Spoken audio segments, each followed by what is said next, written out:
말씀을 전하다 보면 마치 책을 읽고 나서 책을 다 읽고 나가면 무슨 책을 또 읽어야 되겠다 하는 뭔가 이렇게 잡히지 않습니까? 한 책을 쭉 읽고 나가면 이런 주제에 대해서 좀 더 알아봐야 되겠다라는 그런 생각들이 듭니다. 그래서 책을 잘 읽고 나면 그 속에 뭔가 묵직하게 마음에 새겨지게 되어지고, 그리고 그것을 통해서 또 다른 장이 열려지기를 바라는 그런 마음으로 또 다른 책들을 이렇게 고르게 되어지죠. 이번에도 계속해서 하나님께서 그 말씀을 주실 때에 지난주에 믿음은 무엇인가라고 하는 그런 제목으로 말씀을 나눴는데, 그 믿음이 무엇인가라고 하는 그런 부분들을 조금 더 하나님께서 열어주시려고 하는 그런 마음을 이렇게 주셔서 이렇게 그것이 연결되는, 아무래도 같이 우리가 공동체가 뭐 크진 않지만 그런 믿음이다라는 것은 그런 것 같아요. 하나님의 어떤 마음을 같이 흘러가게 해서 그 마음을 잡을 수 있도록 그리고 같이 마음을 나눌 수 있는 그런 공동체가 될 수 있게 하는 것이 축복이 아닌가 이렇게 싶습니다. 신앙생활을 하면서 가장 많이 말하게 되는 단어가 바로 뭐죠? 믿음에 대한 단어예요. 믿음. 그런데 믿음에 대한 부분을 같이 한번 나누자고 하면, 믿음에 대해서 여러분들은 뭐라고 말하고 싶으시겠어요? 믿음 그러면 뭐라고 말하고 싶으시겠어요? 믿음.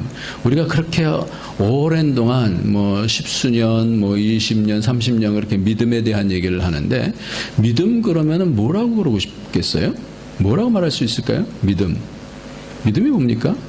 믿음의 정체에 대해서, 믿음의 본질에 대해서 이렇게 잡아나가기가 사실 그렇게 쉽지도 않은 것 같아요. 한번 얘기해 보실래요? 우리가 제일 만만한 분이 우리 김준권 집사님. 믿음이 뭐예요? 집사님.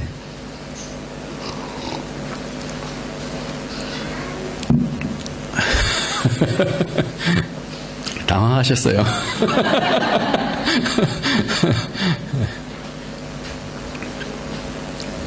네, 잘 안 나오시는 것 같으니까 박정영 집사님한테로. 믿음이 뭐예요? 네. 아유, 딱 나오네요. 정말 믿음이 깊으신 것 같아요. 하나님의 마음을 붙잡고 나를 맞춰가면서 순종하는 것. 적으십시오. 우리가 가장 많이 말하는 이 단어가 믿음인데, 지난주에 우리가 믿음을 얘기할 때, 믿음이 무엇인가 얘기할 때 히브리서 10장에 있어서 마음을 얻는 믿음이다 그랬어요. 그래서 하나님께로부터 하나님의 마음하고 상관이 있다. 하나님께서 우리의 마음을, 우리의 하는 삶을 보고 믿음을 주시고, 믿음을 통해서 하나님께 나가고, 그래서 하나님 앞에 마음을 딱 얻는 거예요. 그것이 마음을 얻는 것이 믿음이다. 그리고 그럴 때 하나님께서 증거를 주신다. 이렇게 말씀했습니다. 그런데 오늘 본문은 믿음이다라는 것이 우리가 한번 딱 믿으면, 그러면 뭔가 그 믿음을 통해서 그냥 그 믿음이 자랄 것이다라고 막연하게 생각하는데, 성경은 그렇게 얘기하고 있지 않다라는 거예요.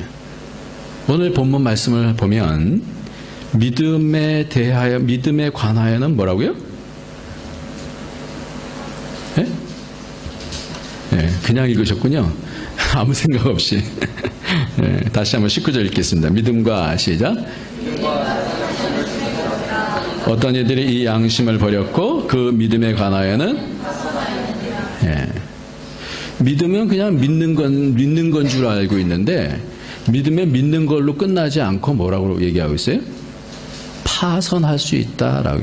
파선이라는 건 뭐예요? 깨져버릴 수 있다라는 거예요.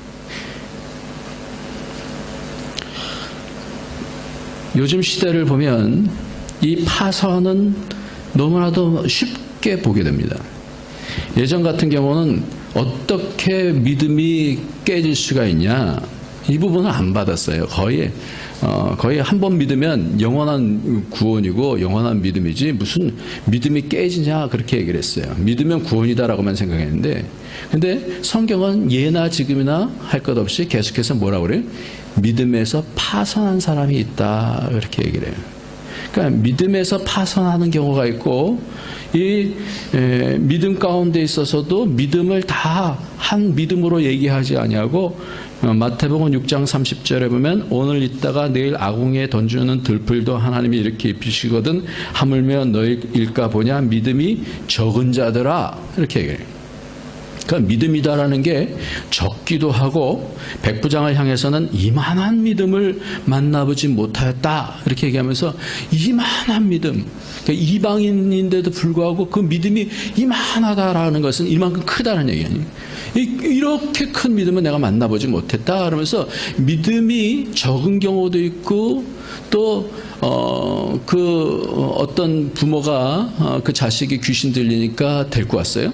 그 전에 예수님께서 제자들에게 귀신 쫓는 그런 권세를 주셨는데, 바로 주셔서 그런 일들을 행했었는데, 이 사람이 데리고 왔을 때는 아무 제자도 그를 치료할 수가 없었어요. 그러니까 믿음이 없는 패역한 세대요 이렇게 또 말씀을 합니다. 그러니까 믿음에 대해서는 성경이 여러 군데서 믿음이 없다, 믿음이 적다, 이만한 믿음을 만나보지 못하였다. 그리고 마태복음 15장 28절에는 이에 예수께서 대답하여 가라사대 때 여자야 내 믿음이 크도다. 이러면 가나안 여인이, 이방인 여인이 개에게 하나님의 자녀에게 주는 떡을 줄 수 없다. 그러니까 부스럭이라도 좋습니다. 그걸 주십시오. 그러니까 예수님께서 하신 말, 여자여 내 믿음이 크도다, 내 소원대로 되리라. 그 시로부터 그의 딸이 나으니라 이렇게 말씀하고 있어요. 그러니까 믿음이 큰 믿음, 작은 믿음, 또 뭐예요? 믿음이 없는 믿음, 또 파선하는 믿음, 이런 믿음들이 있다고요. 마가복음 10장 52절에는 예수께서 이르시되 가라 내 믿음이 너를 구원하였느니라 하시니 저가 곧 보게 되어 예수를 길에서 쫓으니라 이렇게 말씀합니다.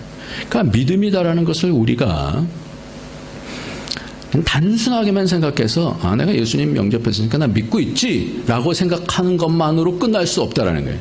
그러니까 믿음 자체가 내 믿음이 적어졌는지 커졌는지, 하나님께서 원하시는 그런 믿음인 건지, 아니면 전에는 믿음이 컸었는데 지금은 거의 형편없게 된 건지, 이 부분들을 어떻게 체크를 해봐야 되는 거예요. 심지어는 믿음에 파선하는 사람들이 우리 주위에 엄청나게 지금 많아지고 있다는 사실. 왜 그럴까요? 그 사람들이 전에 믿음이 없었나요? 예전에는 그렇게 얘기했었어요. 믿음이 파선할 수는 없다. 그렇게 얘기하면서 그거는 아예 믿음이 없었다라고 얘기를 합니다. 근데 성경은 그렇게 얘기하고 있지 않아요. 분명히 뭐예요? 믿음이 파선하였다 그렇게 얘기를 하고 있어요. 그러면서 구체적으로 이름을 대면서 그 가운데 후메네오와 알렉산더가 있으니 이렇게 말씀하고 있어요. 그렇게 믿음에 대해서 말씀하시는 것을 보면서 믿음이라는 것이 다 같지 않다라는 것을 알게 됩니다. 그렇다면 이 믿음이다라는 것은 나는 분명히 난 믿었었는데, 난 믿는데, 근데 이 믿음이다라는 것이 너무나 믿는다라고 하는 어떤 동의, 지적인 동의, 내가 영접해서 받아들이는 것, 이걸로만 말하고 있지 않고 오늘은 조금 더 구체적으로 디테일하게 이 믿음이 어떠한 작동을 통하여서 커지기도 하고 적어지기도 하는가 하는 부분들을 좀 살펴봤으면 좋겠어요. 여러분은 어떻습니까? 어렸을 때 믿음보다도 지금의 믿음이 더 많이 깊어졌나요? 뭔가 하나님을 아는 그런 알에 대해서 더 깊고 점점 하나님이 이런 것 때문에 이렇게 창조하셨구나, 나의 인생이 뭐구나라는 것들을 말씀을 통해서 내가 분별할 수 있나요? 어저께 음악회 가서 이렇게 음악을 듣는데 예전에 느끼지 못했던, 그래서 또 한 번 느낀 게 뭐냐면 쉬운이 넘어가면서 좀 듣는 그런 것들이 조금 더 깊어지는 것 같다라는 생각을 하면서 나이 먹는 게 꼭 나쁜 것만은 아니구나라는 그런 생각을 어저께 했어요. 그러니까 우리가 살면서 느끼는 느낌들이 조금씩 더 넓어지잖아요. 이해가 조금씩 더 넓어지잖아요. 사람들에 대해서도 이해하는 부분들이 넓어지잖아요. 그렇죠? 그래서 남편과 아내가 늘 갖고 있는 양보다 점점 줄어들면 어떻게 되겠습니까? 그럼 깨지는 거죠. 마찬가지로 믿음이라는 것도 관계잖아요. 그러니까 하나님과의 관계도 이 부분이 점점 우리 마음속에서 더 깊어지는지 넓어지는지 관계의 넓이와 깊이를 우리는 알 수 있다는 거예요. 그러니까 믿음이라는 것이 이런 건데 그것이 어떻게 작동을 하는가 하는 거예요. 왜 파선할 수 있는가? 어떻게 하면 믿음이 커지게 되는 건가? 라는 것이 오늘 본문에서 해답을 주고 있습니다. 오늘 본문의 19절 말씀을 보니까 믿음과 착한 양심을 가지라. 어떤 이들이 이 양심을 버렸고 그 믿음에 관하여는 파선하였느니라고 오늘 본문에 이렇게 쓰여 있는데 새로운 성경 개정판은 뭐라고 써 있는지 잘 모르겠습니다. 어떻게 써 있어요? 개정판은? 똑같아요? 똑같이 써 있어요. 그런데 좀 다른 성경을 보면 이렇게 되어 있어요. 디모데전서 1장 19절을 믿음과 선한 양심을 붙들라. 어떤 사람들은 믿음에 대한 선한 양심을 내던짐으로 파선하였느니라 이렇게 말씀해요. 그러니까 선한 양심을 버림을 통하여서 믿음에 관하여 파선하였다. 그러니까 선한 양심과 믿음을 같이 딱 붙여놨다라는 거예요. 믿음은 어떻게 작동하는가? 머리로서 받아들이면 되는 건가? 한번 딱 받아들이면 되는 건가? 아니라는 거예요. 이거는 선한 양심하고 상관이 있다라는 거예요. 내 양심이 믿음하고 상관이 있다라는 거예요. 오늘 이 부분에 대해서 좀 같이 나누고자 합니다. 파선의 이유가 선한 양심을 버렸기 때문이다라고 그렇게 말씀합니다. 그러니까 믿음이라는 것은 양심과 매우 믿음이라는 것은 그저 내가 머리로서 받아들이고 인정하고 동의하는 것 정도가 아니라 그것을 통하여서 그 관계가 설정이 되어지면서 내 속에 있는 양심이 어떻게 넓어지고 받아들여지고 그것을 판단하고 어떻게 선택하느냐에 따라서 내 믿음이 달라진다라는 거예요. 그러니까 믿음이다라고 하는 그 깊은 곳의 기제에는 뭐가 있냐면 양심이다라는 것이 있다는 거예요.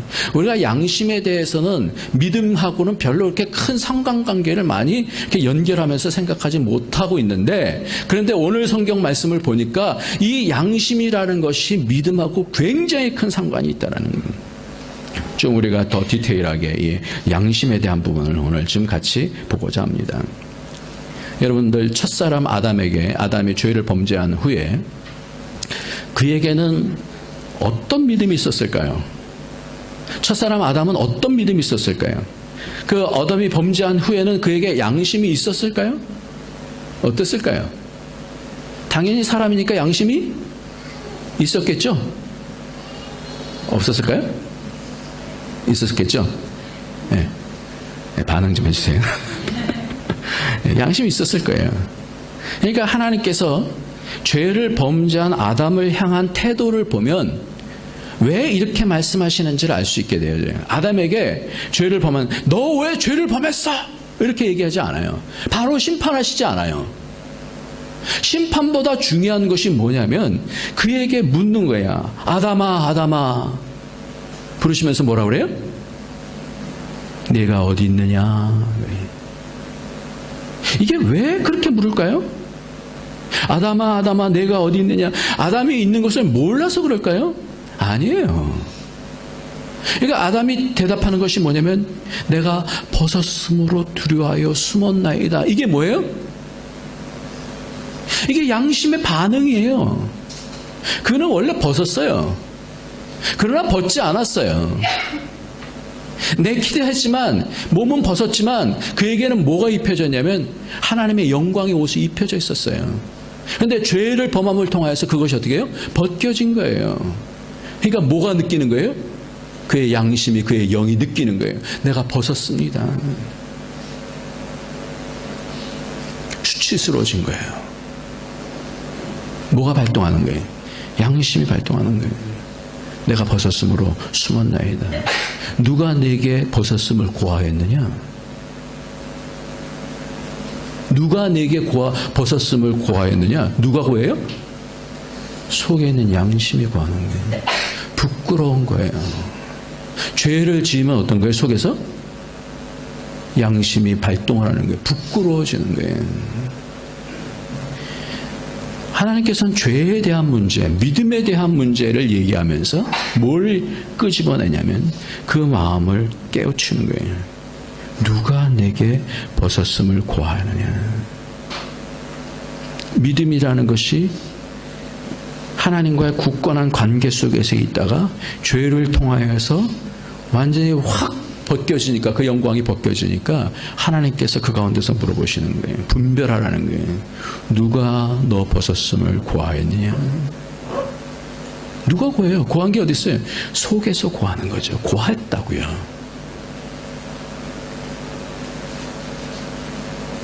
왜 그럽니까? 중요한 것은 다시 믿음이 회복되려면 하나님께서 믿음을 불어넣어 주시는 것이 아니라 그 영이 다시 내 속에 왜 벗겨졌는지, 그 영광이 벗겨졌는지, 그것이 얼마나 아픈 것인지, 얼마나 그 영광이 벗겨졌을 때 인간이라는 존재가 아무런 의미가 없는 존재라는 것인지 속에서부터 깨닫는 거예요. 그러면서 영이 다시 살아나야 되는 거예요.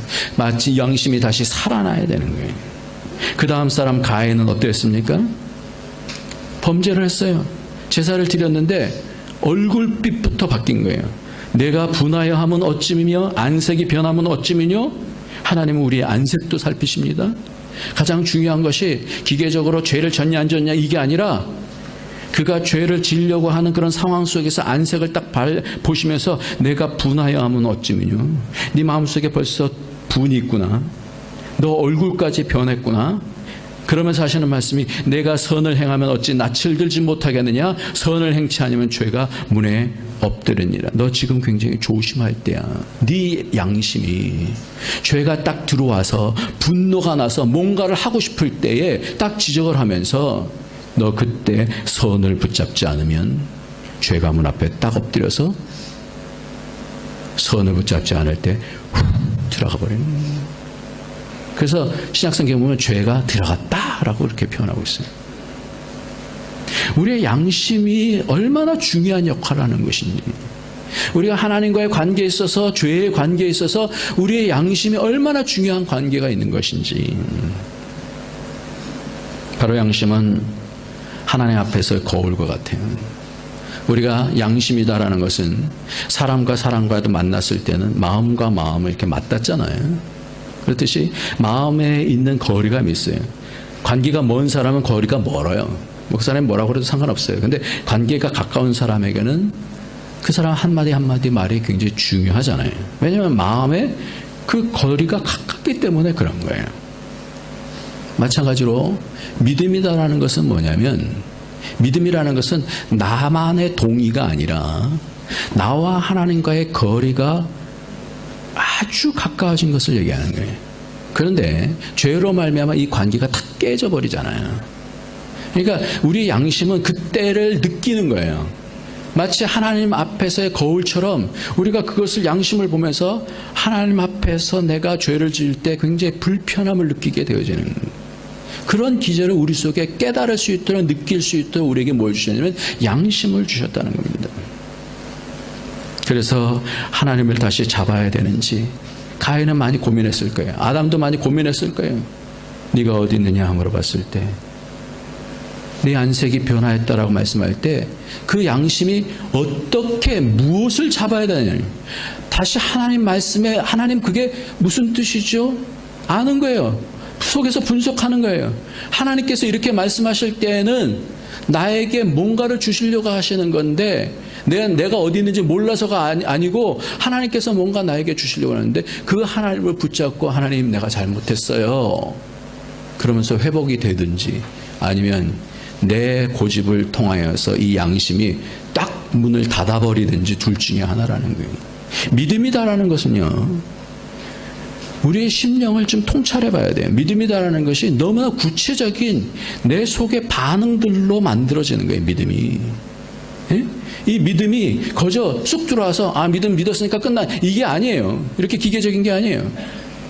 나의 하나하나의 삶의 느낌과 어떤 행동과 이런 것들이 다 내 속에서 나로 만들어지잖아요. 그럴 때 하나님에 대해서 믿는다는 것은 하나님이 어떤 분이다라는 것을 말씀을 드릴 때 내 마음이 그것을 어떻게 해요? 견고하게 새긴단 말이에요. 하나님이 어떤 분이라는 것을 나는 그렇게 믿습니다라고 내 마음속에 받아들이는 거예요. 열어놓는 거란 말이에요. 그래서 언제 말씀하시더라도 그 말씀대로 나는 받아들이겠습니다라는 것이 어디서 하냐 말이에요. 그게 양심이요 마음이다라는 거예요. 그러니까 우리의 마음과 양심에 대해서 생각하지 못하면 종횡무진 믿음이 헷갈리는 거예요. 어떨 때는 믿음이 큰 것 같은데 어떨 때는 믿음이 그냥 바닥을 치고 있으면 도대체 내 믿음은 뭔지 모르는 거예요. 내가 믿음이 있는지 없는지, 있을 때는 뭐 그냥 뭐 할렐루야 막 이러다가 없을 때는 그냥 바닥을 치면서 하나님이 살아계신가 안 살아계신가 뭐 이렇게 되어지면 이게 뭐냔 말이에요. 우리의 믿음을 무엇으로 유지할 수 있냐라는 거예요. 그러니까 이 양심과 마음에 대한 부분들이 굉장히 중요하다는 겁니다. 요한복음 8장 9절에도 현장에서 가늠하다 잡힌 여인이 왔을 때 죄 없는 자는 돌로 치라 할 때 저희가 이 말씀을 듣고 양심의 가책을 받아 어른으로부터 시작하여 젊은이까지 하나씩 나가고 그랬습니다. 사도 바울도 사도행전 23장에 보면 바울이 공회를 주목하여 가로되 여러분 형제들아 오늘날까지 내가 범사에 양심을 따라 하나님을 섬겼노라 이렇게 말씀해요. 여러분 믿음이다라는 것이 무엇으로 믿음이 나가는 거예요. 우리 속에 마음의 동작을 모르면 믿음이 헷갈려요. 근데 우리 속에 마음에 나는 뭘 따라? 양심의 반응을 보는 거예요. 하나님이 어떻게 느껴지는지, 내가 하나님에 대해서 어떻게 삐졌는지, 하나님을 내가 점점 알아나가면서 내 마음을 활짝 열고 그 어떤 것도 하나님 다 받아들이겠습니다. 하나님께서 말씀하시는 것은 뭐든지 다 받아들이겠습니다. 이게 믿음 아니에요? 그래서 디모데전서 1장 5절에 한번 그 앞뒤 있으니까 한번 같이 한번 보겠습니다. 이 바울이 믿음에 대해서 얘기하면서 얼마나 중요하게 이 양심에 대한 부분을 얘기하는지 디모데전서 1장 5절 보겠습니다. 시작. 경계의 목적은 정결한 마음과 선한 양심과 거짓이 없는 믿음으로 나는 사랑이거늘 그랬어요. 마음, 양심, 믿음 이게 하나로 연결이 되어지는 거예요. 그냥 믿음만 갑자기 생겨지는 것이 아니에요. 오늘 아까도 회개하면서 우리가 그런 기도를 했었죠. 우리 마음에 뭐예요? 정한 마음을 하나님께서 창조해 주십시오. 그리고 정직한 영을 새롭게 해달라고 이렇게 기도를 하는 것이다라고. 디모데전서 3장 9절 말씀에도 보면 깨끗한 양심에 믿음의 비밀을 가진 자라 할지니 아무나 세울 수가 없어요. 감독과 집사를 세우는데 집사를 세울 때 집사의 내용의 가장 핵심적인 것이 뭐냐면 깨끗한 양심이 있어야 돼요. 양심이. 깨끗한 양심이 아니고 이것이 왜곡된 양심이 있게 되면 그 공동체를 어떻게 해요? 더럽히게 되기 때문에 안수 집사님은 똑똑히 들으십시오. 여기서 안수 집사님을 얘기하는 거예요. 집사님들을 세울 때 반드시 뭐냐면 깨끗한 양심이에요. 깨끗한 양심에 믿음의 비밀을 가진 자. 깨끗한 양심이 있을 때 하나님께서 그에게 믿음의 비밀을, 남들이 알 수 없는 그 믿음의 비밀들을 주신다는 겁니다. 하나님의 양심을 통해서 믿음을 만지신다는 겁니다. 원어를 보면 이 원어의 단어도 양심이라는 단어도 뭐냐면 선악의 판단을 위해 인간에 내재하는 기능이다 이렇게 얘기를 합니다. 그래서 실제로 로마서 2장 15절에 이런 이들은 그 양심이 증거가 되어 그 생각들이 서로 혹은 송사하며 혹은 변명하며 그 마음에 새긴 율법의 행위를 나타내느니라 그랬어요. 양심은 우리에게 주어서 때로는 송사해요. 이게 맞아. 아니야 이게 맞아. 아니야 이게 맞아. 하나님 앞에 가는 게 맞아. 아니야 내 생각대로 가는 게 맞아. 딴 사람 다 이렇게 하는데 나는 이렇게 갈 거야. 아니야 하나님 말씀은 그렇지 않아. 그러면서 속에서 송사를 하고 변명하고 그러면서 그 마음에 새긴 율법의 행위를 나타낸다 그랬어요.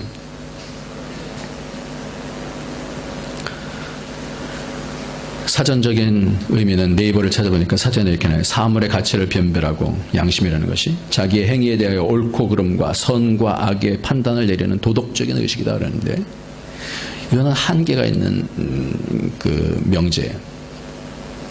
우리가 믿는 명제는 선과 악에 대한 기준이 달라요. 인간에게 보면 선악이 없어요. 선이 없어요. 이 선에 대해서는 우리가 말씀을 통해서 우리는 이미 아는 대로 하나님이 선이시고 그 말씀이 선인 것을 알아요. 그래서 우리가 조금 더 이 개념을 이 양심에 대한 개념의 원어를 들어가 보면 그 원어에 이렇게 돼 있어요. 어떤 일을 누구와 함께 안다. 이 양심이 어떤 일을 누구겠어요? 양심이라는 것은 어떤 일을 누구와 함께 안다라는 거예요. 함께 본다라는 거예요. 마치 양심은 하나님과 함께 내가 하는 일들에 대해서 지금 어떻게 같이 보는 거예요. 나만 보는 게 아니에요. 양심이라는 것은 하나님이 보고 계신다는 걸 아는 거예요. 하나님이 알고 계신다는 것을 아는 거예요. 하나님이 이 일에 보실 때 이것을 옳다고 하실까 그르다고 하실까, 이게 선악에 대한 분별이에요. 내게 판단이 아니라, 나로 인한 판단이 아니라 하나님께서 나를 바라보실 때에 그것을 어떻게 판단하냐라는 것이 이 양심의 언의 근거예요.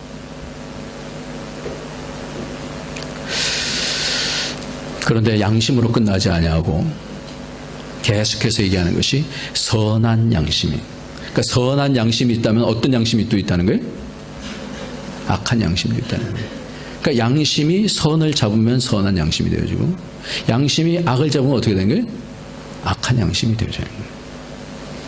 그래서 악한 양심이 뭐냐면 그 양심이 화인 맞은 양심이다.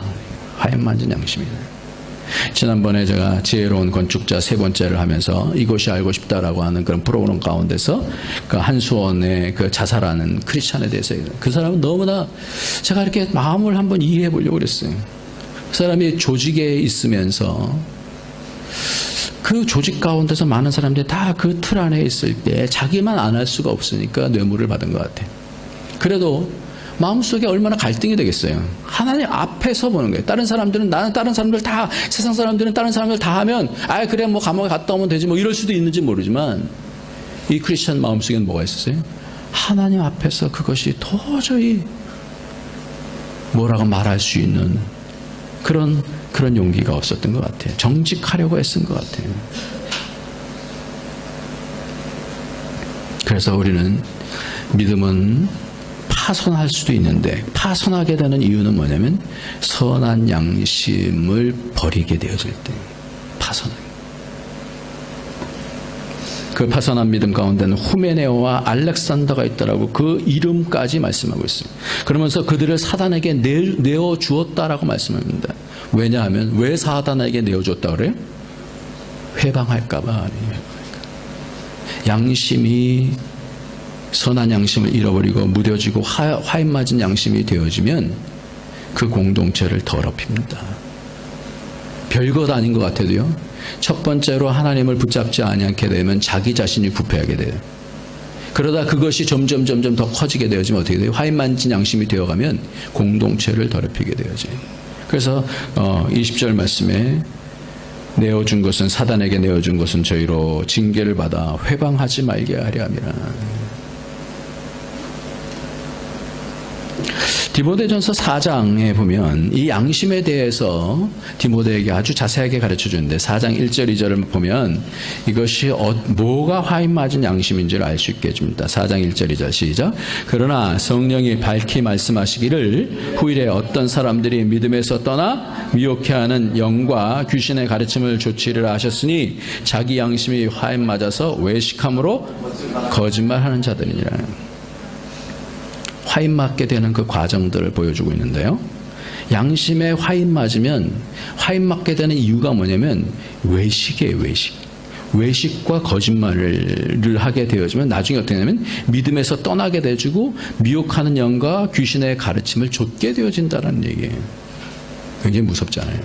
그러니까 우리가 양심을 잘 지켜내지 못하면, 하나님을 붙잡지 못하면, 내 마음이 하나님에 대해서 열려있지 않으면 어느 순간에 어떻게 돼요? 내 마음이 굳어지게 되어진다는 거예요. 그런데 그 굳어지는 그런 과정을 얘기할 때 중요한 단어가 바로 외식이라고 하는 단어예요. 외식. 예수님께서 왜 그렇게 바리새인들을 미워하셨는 줄 아세요? 그게 왜 그래요? 외식 때문에 그런 거예요. 그러니까 남들을 속이는 거예요. 남들은 다 속일 수 있지만 누구는 속일 수 없어요? 하나님은 속일 수 없잖아요. 그러니까 하나님은 그게 너무나 싫은 거예요. 겉과 속이 다른 것에 대해서 너무나 싫은 거예요. 그 안에는 뭐예요? 겉은 회칠한 무덤 같은데 그 안에는 다 썩어서 냄새가 나는 거예요. 겉으로만 잘 되는 거예요. 겉으로만 번지를 하는 거예요. 양심의 화인 맞아서 외식함으로 거짓말하는 자들이라고, 화인이라고 하는 단어의 원어를 보면 타버린다라고 하는 뜻이에요. 점점 양심이 어떻게 타서 없어져요. 그 양심이 없어지는 거예요. 매요 양심, 그런 매요 양심.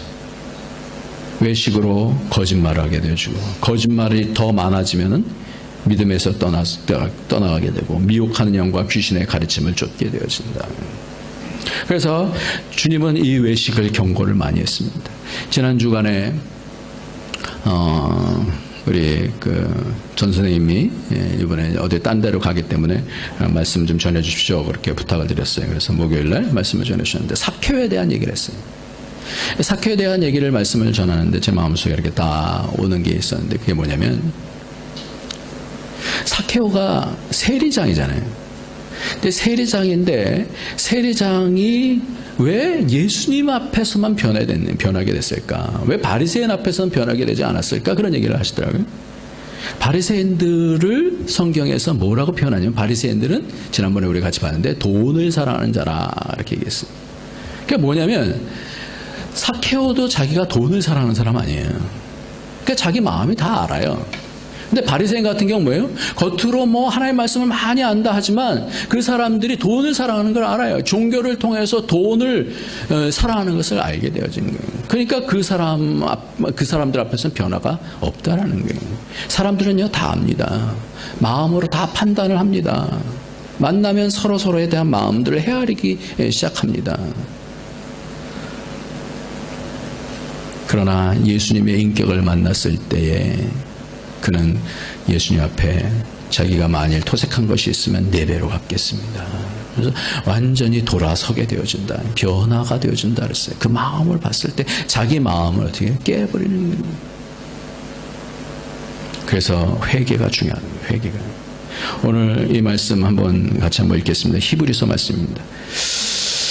히브리서 말씀이에요. 우리의 마음의 양심이 오염됐을 때도, 히브리서 9장 한 2절만 보겠습니다. 히브리서 9장 14절 말씀.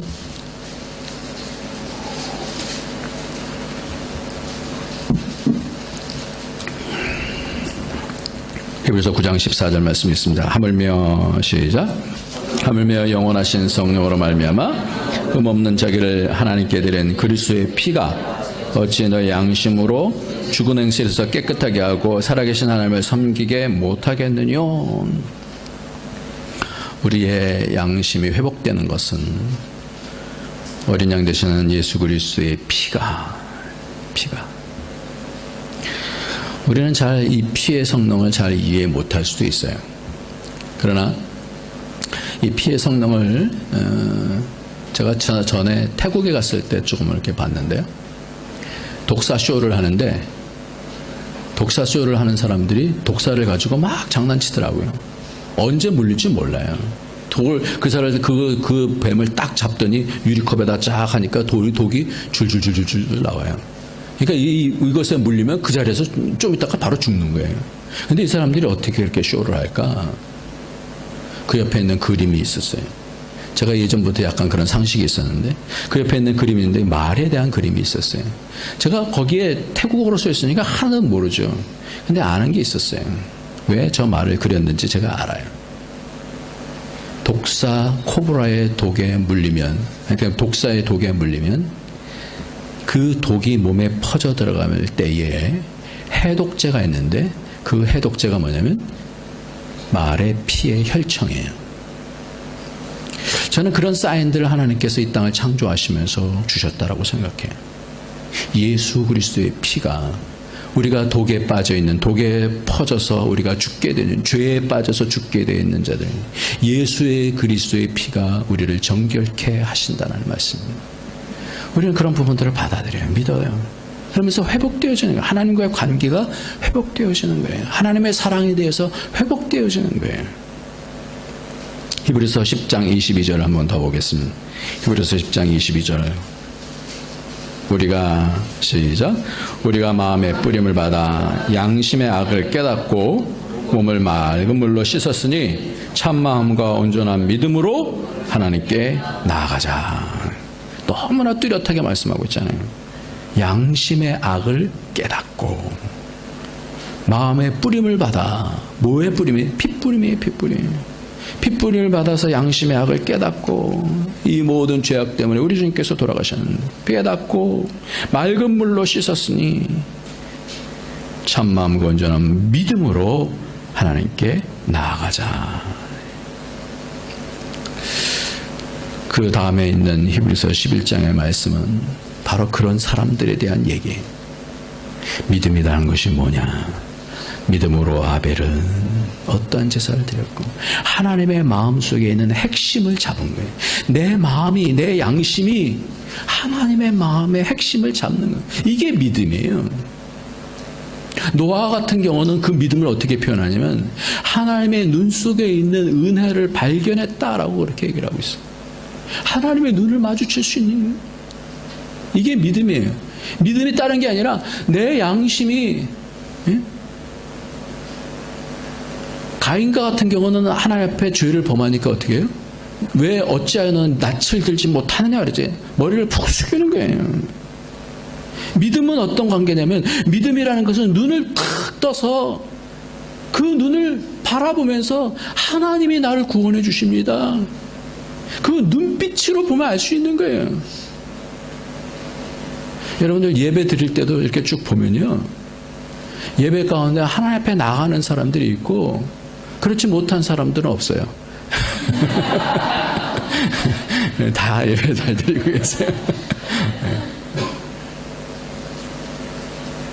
그러니까 우리의 눈이 하나님을 향해서 열려질 때 그 믿음이다라는 게 뭐냐? 그러기 위해서는 뭐부터 시작돼야 돼? 내 속에 있는 양심의 악이 깨끗하게 씻겨야지. 하나님을 향해서 마음껏 하나님 사랑해요. 믿음과 사랑과 소망을 통해서 하나님을 바라볼 수 있는 거 아니겠어요? 그래서 믿음이라는 것은 뭐냐면 세례라는 것을 이렇게 얘기합니다.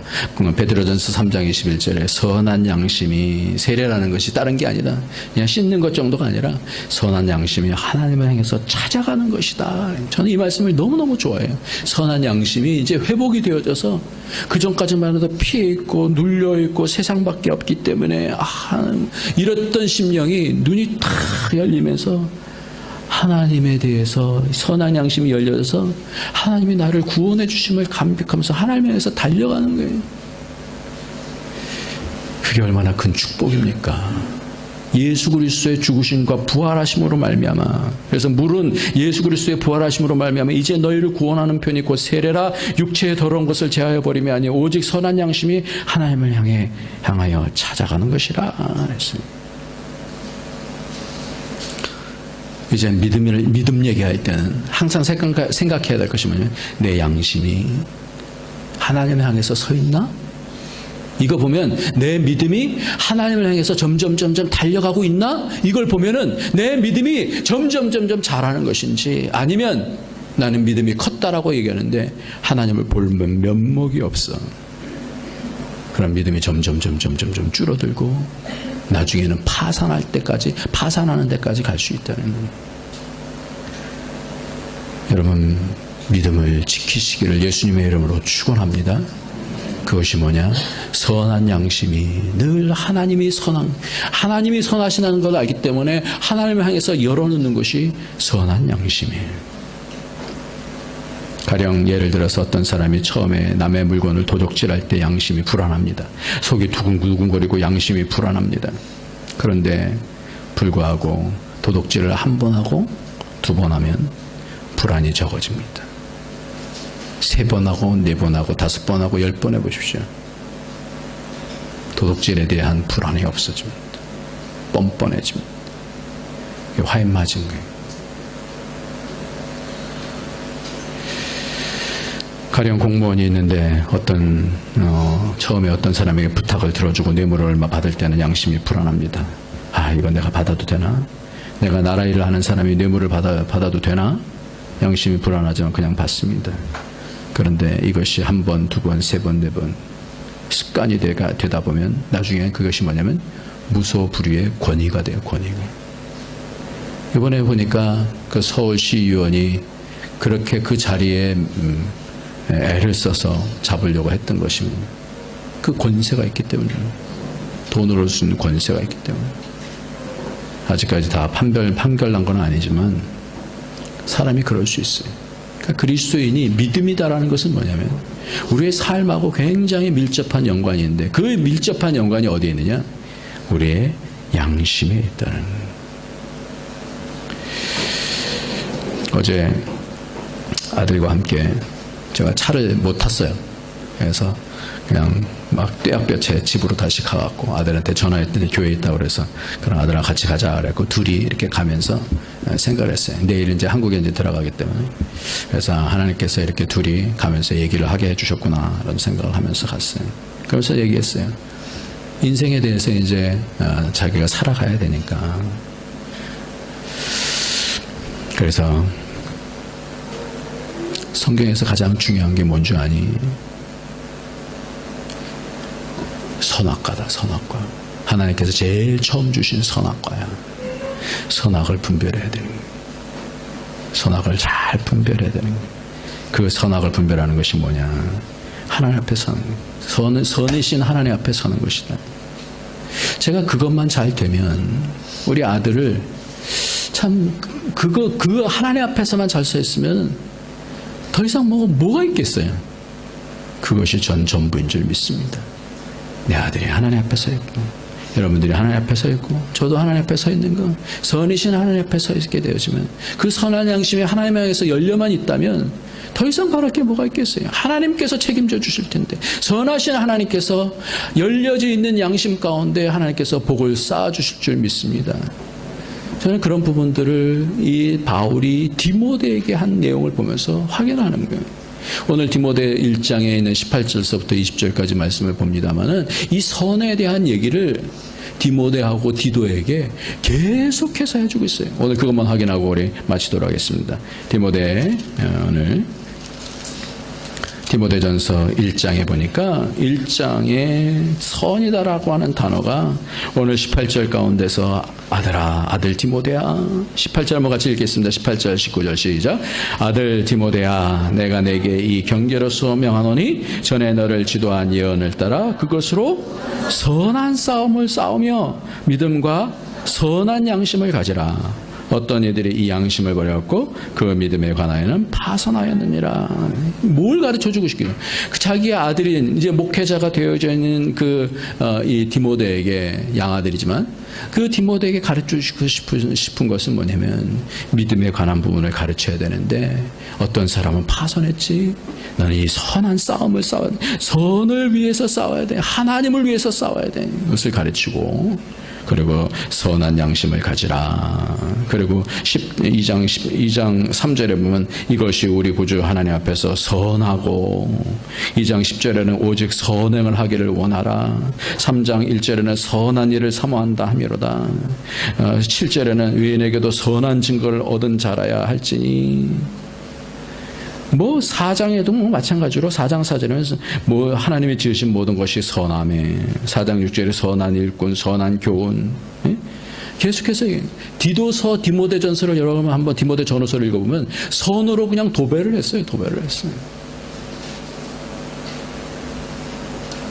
오늘 우리가 참 믿음은 선한 양심을 통해서 하나님께로 나아가는 것인 줄 믿고 저와 여러분이 그런 삶을 하나님 앞에서 살기를 예수님의 이름으로 축원합니다. 기도하겠습니다. 이 시간 합심해서 기도합시다. 우리의 믿음이라는 것이 참 하나님은 구체